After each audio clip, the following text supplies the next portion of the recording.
चला आणखी काही MCQs आपण सॉलिड स्टेटचे पाहूया. 30 पर्यंत आपण आलो होतो. आता हा दुसरा लेसन MCQचा. ठीक आहे. 31 नंबरचा प्रश्न पहा बरं. 31. The arrangement ABC is referred to as. आता ABC आपण 3 डायमेन्शनल पॅकिंग मध्ये 3 प्रकारच्या अरेंजमेंट घेतल्या होत्या नाही का. 3 डायमेन्शनल मध्ये ए टाइप बरोबर सिंपल क्यूबिक स्ट्रक्चर तयार झालं होतं. त्यानंतर आपण A B type of first layer घेतलं, त्याच्या डिप्रेशन मध्ये दुसरं ठेवलं, ते झालं बी लेअर. तिसरं ठेवलं, एक तर ते ए असेल किंवा वेगळंच असेल, म्हणजे तिथे 2 प्रकारच्या अरेंजमेंट दिसून आल्या होत्या. एबी टाइप आणि एबीसी टाइप बरोबर आहे. आता एबी असेल तर त्याला आपण हेक्सागोनल क्लोजली पॅक अरेंजमेंट म्हटलं होतं, आणि एबीसी टाइप जर असेल त्याला आपण क्यूबिक क्लोज पॅकिंग म्हटलं होतं. दोन्ही ठिकाणी त्याचा कोऑर्डिनेशन नंबर किती होता? 12 होता.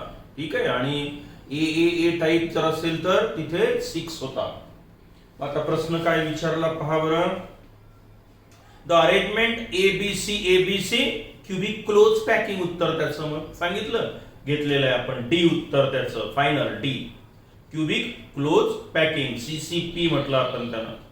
The space occupied by the body centred arrangement is approximately. आपण कॅल्क्युलेशन सेट काढलेलं आहे. किती आलं होतं हे? 68%.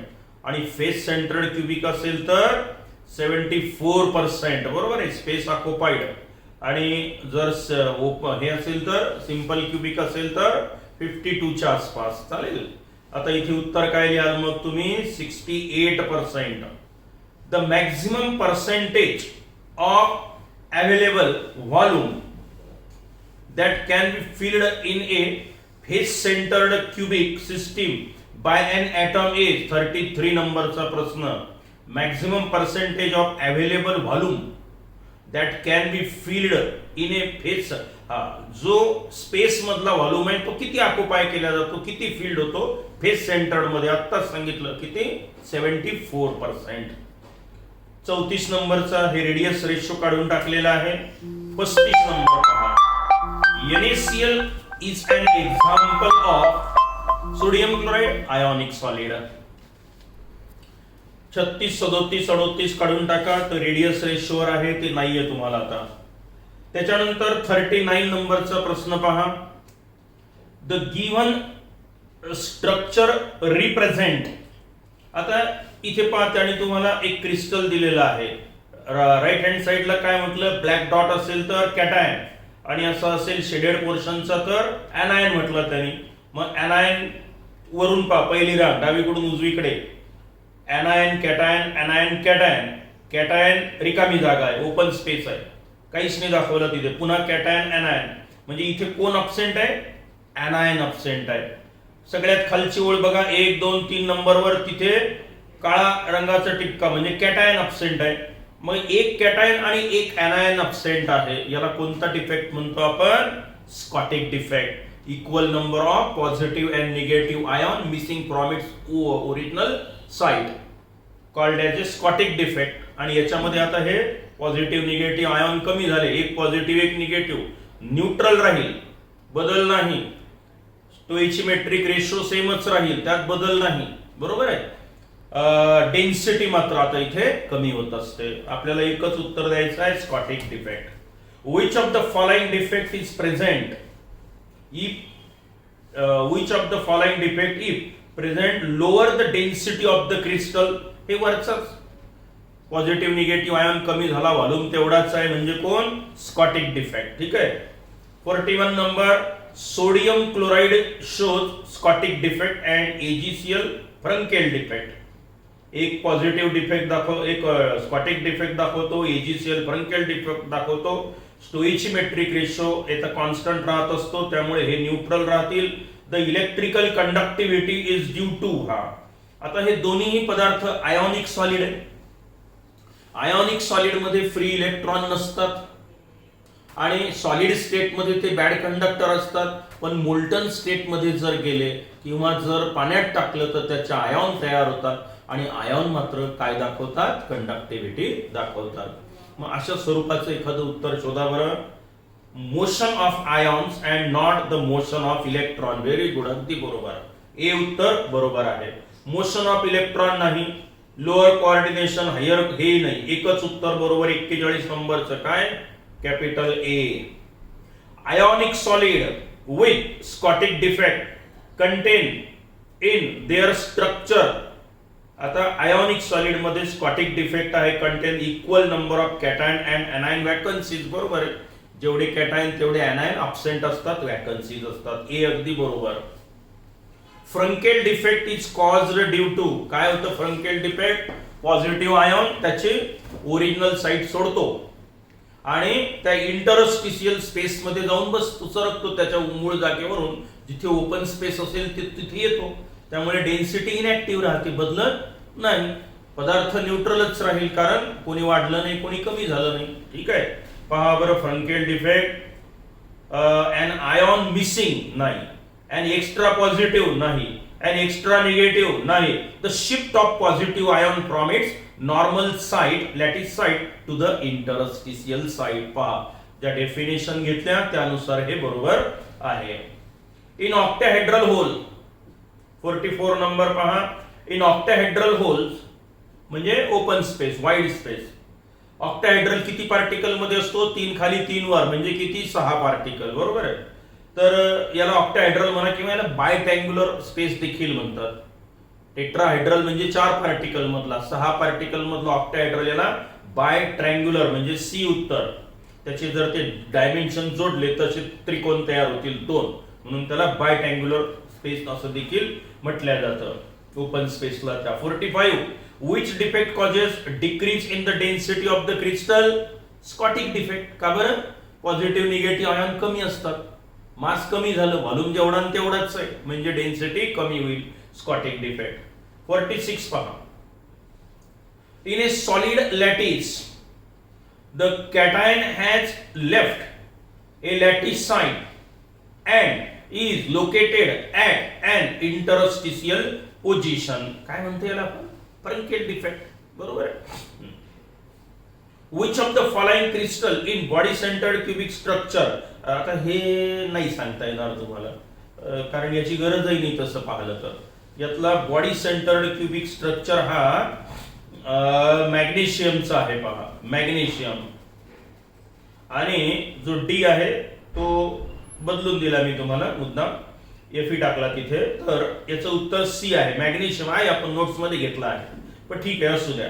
Aluminium face centred cubic, copper face centred आहे, मॅग्नेशियम बॉडी सेंटर्ड क्युबिक आहे, आणि एफई जो आहे तो पण फेस सेंटर्ड क्युबिक आहे.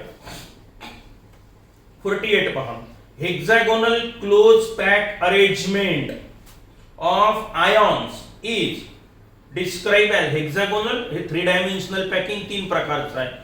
A type of simple cubic, AB type असेल तर ते झालं हेक्सागोनल क्लोजली पॅक, आणि एबीसी असेल तर सीसीपी म्हणजे काय, क्युबिक क्लोज पॅकिंग. सगळ्यात शेवटचा 15वा लेसन घेतला होता आपण तो.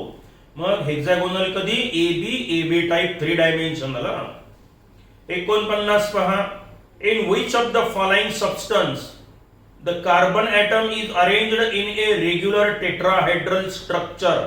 टेट्राहेड्रल स्ट्रक्चर सिलिकॉनचं आहे, सिलिकॉन कार्बाइडचं आहे आणि डायमंडचं आहे. डायमंड म्हणजे कोण, कार्बन.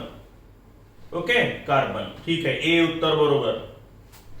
त्यानंतर मागच्या कॅल्क्युलेशन मध्ये मी सांगितलं होतं, डायमंड, सिलिकॉन कार्बाइड हे सगळे कोण आहेत, नेटवर्क सॉलिड, किंवा याला कोव्हॅलेंट सॉलिड पण म्हणतो आपण.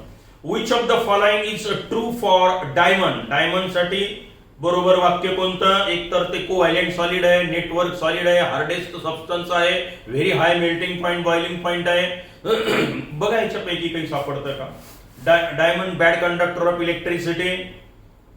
हे पहा, diamond is a good conductor नाही, ग्रॅफाइट आहे. डायमंड इज ए सॉफ्ट नाही, diamond it is a bad conductor of heat. Diamond is made up of carbon, hydrogen, oxygen आहे का, नाही, फक्त कार्बन असतो तो. म्हणजे 50चं उत्तर झालं सी. आता मॉलिक्युलर शेवटच्या पेजवर बघा 51 नंबरचा प्रश्न. आता हे जे 1 2 3 4 चार प्रश्न मी तुम्हाला दिलेले आहेत हे आपल्या बुक्स मध्ये तुमच्या MCQs मध्ये आलेले आहेत. काही तर आउट ऑफ सिलेबस आहेत परंतु हे आपले सिलेबस मधले महत्वाचे प्रश्न मी घेतले आहेत. 51 पहा. Molecular solids are crystalline solid. पहिलं क्रिस्टलाइन सॉलिड चार प्रकार घेतले होते आपण. Ionic solid, molecular solid, covalent solid आणि मेटॅलिक सॉलिड. कोण आहेत हे? Crystalline solid. A compound forms HCP hexagonal closely packed arrangement किंवा structure. Number of octahedral and tetrahedral voids म्हणजे open space in 0.5 mole of substance is respectively. हा महत्वाचा प्रश्न आहे जो तुम्हाला तुमच्या बुक मध्ये दिलेला आहे. बोर्डाच्या परीक्षा पण येऊ शकतो. महत्वाचा आहे. आता HCP आणि CCP मध्ये याचं उत्तर शोधू आपण. HCP आणि CCP मध्ये हेक्सागोनल क्लोजली पॅक अरेंजमेंट आणि क्युबिक क्लोज पॅकिंग अरेंजमेंट. यामध्ये मी तुम्हाला सांगितलं होतं की if there are n number of particles, समजा पार्टिकल n नंबर असेल तर twice n number tetrahedral. Tetrahedral void space तयार होत असतो नाही का. एवढे ओपन स्पेस तयार होतात. आणि n नंबर काय तयार होतात? Octahedral. Octahedral open space wide space. बरोबर आहे. हे तुम्हाला माहिती आहे. मग आता त्यांनी प्रश्न काय विचारला की जर मी 0.5 मोल घेतलं तर 1 मोल म्हणजे किती? 1 मोल ॲव्होगाड्रोज नंबर एवढे AV लिहितो, AN लिहितो आपण ॲव्होगाड्रोज नंबर किंवा AV लिहा. किती आहे तो? 6.022 into 10 to the power 23 एवढे पार्टिकल म्हणजे 1 मोल. बरोबर आहे. मग आपल्याला 0.5 मोल म्हटलं त्याने. मग 0.5 मोल मध्ये किती पार्टिकल असतील? एका मोल मध्ये एवढे. अर्ध्या मोल मध्ये किती? अर्धे पार्टिकल म्हणजे किती? 3.011 into 10 to the power 23 एवढे पार्टिकल असतील आता 0.5 मोल मध्ये. आता पहा त्याने काय विचारलं? द नंबर ऑफ, प्रश्न होता ऑक्टाहेड्रल होल किती? Number of octahedral and tetrahedral. अगोदर ऑक्टाहेड्रल म्हटलं. मग आता ऑक्टाहेड्रल किती? n पार्टिकल असेल तर n ऑक्टाहेड्रल म्हणजे ऑक्टाहेड्रल स्पेस किती तयार होतील? एवढेच. जेवढे पार्टिकल तेवढे. अर्ध्या मोल मध्ये एवढे पार्टिकल आहेत म्हणजे एवढे ओपन स्पेस तयार झाले ऑक्टाहेड्रल. आणि टेट्राहेड्रल किती होतील? याच्या दुप्पट. Twice n. मग एवढे असेल तर याच्या दुप्पट कितीही एवढे म्हणजे किती? 6.022 into 10 to the power 23. बघा बरं हे उत्तर आहे का? अगोदर ऑक्टाहेड्रल एवढे ओपन स्पेस तयार होतील 0.5 मोल HCP क्रिस्टल मध्ये आणि एवढे टेट्राहेड्रल ओपन स्पेस तयार होतील. ठीक आहे. आलं उत्तर. मग कोणता आहे 52 नंबरचा प्रश्न? त्याचं उत्तर ए बरोबर आहे का? 3.0 करेक्ट. ए आन्सर बरोबर आहे. बी मध्ये उलट केलं त्यांनी. सी वेगळाच आहे, डी वेगळाच आहे. काही अडचण?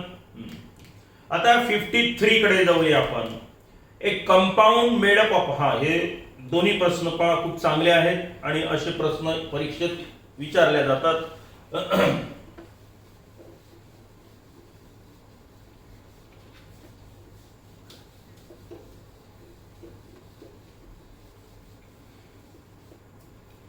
काय म्हटलं त्यांनी पहा. एक compound made up of element C and D. C आणि D पासून एलिमेंट पासून कंपाऊंड तयार झाला. बरोबर आहे. C आणि D पासून कंपाऊंड तयार झाला. कोणता? Face centered cubic cell FCC. Simple cubic cell किती पार्टिकल पासून तयार होते? 1. बॉडी सेंटर्ड किती पासून तयार होतात? 2. आणि फेस सेंटर्ड 4 पार्टिकल पासून नाही का. It consist 4 particles. 4 पार्टिकल्स कुठे असतात मुलांना? आपल्याला माहिती आहे.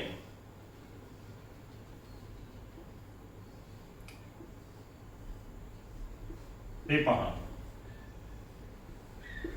हे झाले कॉर्नरला 8 पार्टिकल. आता 8 पार्टिकल कॉर्नरला, पण एका युनिट सेलमध्ये त्यातला किती पार्ट येतो? 1/8 1/8 1/8 1/8, बरोबर आहे. म्हणजे कॉर्नरला किती पार्टिकल आहेत? एकच पार्टिकल आला, नाही का. आणि आता फेस सेंटर्ड याला म्हणतो आपण. इथे एक आहे, इकडे एक आहे, इकडे एक आहे, या साईडला एक, खाली एक, वर एक, बरोबर आहे. असे किती पार्टिकल असतील? 6. म्हणजे आता इथे याच्या वाटेवर किती आला? अर्धा अर्धा अर्धा अर्धा आणि अर्धा. म्हणजे थोडक्यात कॉर्नरला 1 आणि फेस मध्ये किती आले? एकूण 3 पार्टिकल. 3 आणि 1 4. इथला पार्टिकल अर्धा इकडच्या सेलमध्ये गेला, अर्धा या सेलमध्ये गेला. मग आता पहा, त्यांनी प्रश्न काय विचारला तुम्हाला. Atom of C are present at the corner. कॉर्नरला कोण? सी आहे. आणि atoms of D are present at the centre, आणि इथे तुमचा डी आहे. मग आता सी किती असेल? कॉर्नरला आहे म्हटल्यावर सी झाला 1, सी इज इक्वल टू 1. आणि D, corner of the tube, atom D are present at the centre, D चे पार्टिकल किती? 3, बरोबर आहे. What is the formula of the compound? झाला फॉर्म्युला तयार, नाही का. कॉर्नरचा 1 पार्टिकल सी आणि हे फेसचे. आता बघा, डायरेक्टली जेव्हा तुम्हाला असं विचारण्यात येईल बॉडी सेंटर्ड असेल तर 1 इथे असतो, 1 मधात असतो. नेहमी अशा वेळेला बॉडी सेंटर्ड असेल तर सीडी झालं असतं, आणि फेस सेंटर्ड आलं तर सीडी 3 झालं. आता इथे जर डी म्हटलं असतं, इथे सी म्हटलं असतं, तर मग DC3 लिहावं लागलं असतं तुम्हाला. चालेल. मग असे प्रश्न जर विचारले तर त्याचं उत्तर तुम्हाला अशा पद्धतीनं देता येतं. काय उत्तर लिहिता? मग आता सी आणि D3, सी आन्सर. 54 नंबरचा प्रश्न पहा, शेवटचा.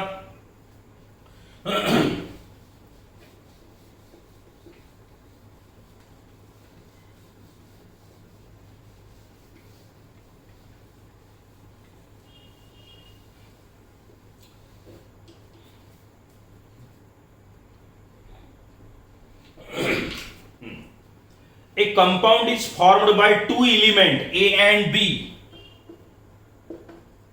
A compound is formed by 2 elements A and B. The atoms of element B forms CCP structure. The atoms of A occupy 1/3 of the tetrahedral void. What is the formula of the compound? आता पहा काय म्हटलं त्यांनी. एक compound is formed by 2 element. A आणि B पासून एक compound तयार झालेला आहे, ठीक आहे.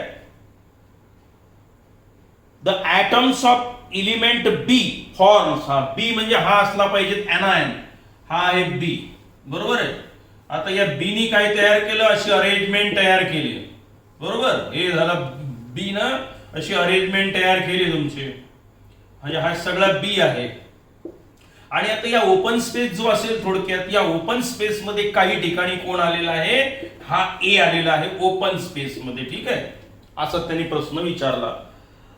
सीसीपी क्रिस्टल आहे तो म्हणतो, म्हणजे ABC type of arrangement 3 dimension मध्ये. आता इथे मला सांगा, जर n नंबर बी चे पार्टिकल्स n नंबर आहेत, किती? B is equal to n number of particle मी घेतले. आता ए ची संख्या काढायची आहे आपल्याला. मग n नंबर ऑफ पार्टिकल असेल तर टेट्राहेड्रल होल किती तयार होतील यामध्ये? Tetrahedral twice n. आणि ऑक्टाहेड्रल होल किती तयार होतील? n तयार होतील, नाही का. हा फॉर्म्युलाच आहे आपला. की आता बी न अरेंजमेंट तयार केली. बी समजा n नंबर ऑफ पार्टिकल्स आहेत, आणि आता याच्यात ओपन स्पेस 2 प्रकारचे असतात. एकावर एक थर ठेवल्यानंतर टेट्राहेड्रल ओपन स्पेस झाले टॉइस n, आणि ऑक्टाहेड्रल झाले n times.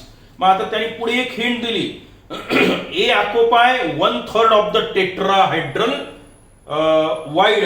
What is the formula of the compound? आता आपल्याकडे टेट्राहेड्रल होल किती आहे? टॉइस n, बरोबर आहे. त्यातले ऑक्युपाय सगळेचे सगळे नाही झाले, याच्या 1/3 झाले तो म्हणतो. मग एकूण जागेपैकी, एकूण जागा होती टॉइस n, म्हणजे टॉइस n पैकी किती? याच्या 1/3 हे झाले तुमचे ए, आणि बी सोबत प्रमाण किती असेल? n. बी चे पार्टिकल n, एकूण होल्स किती? Open space tetrahedral twice n. त्याच्यापैकी किती ऑक्युपाय केले ए ना, टॉईस एन पैकी 1/3 म्हणजे 1/3 हे असेल इथं, चालेल 1/3 एवढे ऑक्युपाय केले ए ना. मग ए आणि बी चा रेशो काय झाला पहा आता. हा 3 तिकडे घेऊन जा मग आता, म्हणजे टॉईस एन इंटू 3n, म्हणजे हा झाला ए, हा झाला बी.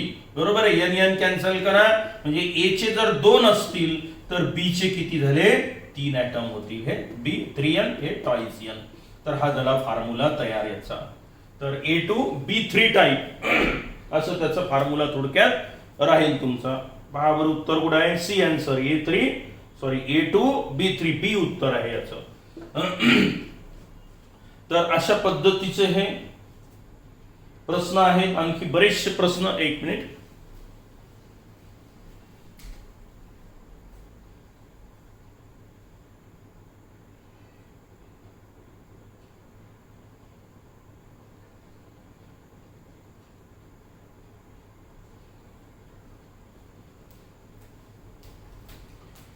आता इथे हे शेवटचे काही प्रश्न तुमच्या पुस्तकातले होते आणि जे अगोदर आपण घेतलेले आहेत, तर ते प्रश्न मी स्वतः काही तयार केलेले नाही.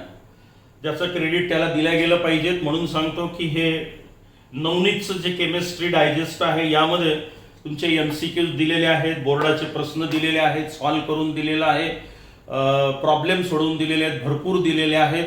तर यामधून मी ते प्रश्न तुमचे घेतलेले आहेत. चालेल. मग आता इथे हे प्रकरण आपलं पूर्ण अर्थानं संपलं. याच्यामध्ये भरपूर प्रश्न आहेत चांगले चांगले. मी फक्त त्यातले काही निवडून घेतले आणि तुमच्यापर्यंत पोहोचवले. याच्यात त्याचे आन्सर सहित दिलेले आहेत आणि अगदी चांगले आहेत. हे जरी तुम्ही केले तर बरंचसं तुमचं स्कोअरिंग तिकडे एंट्रन्स एक्झाममध्ये नक्कीच होईल. शिवाय हे पुस्तक तुम्हाला बोर्डासाठी पण उपयुक्त राहील.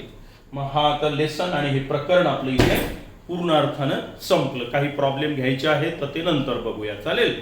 ठीक आहे. पुरेपूर इथे आज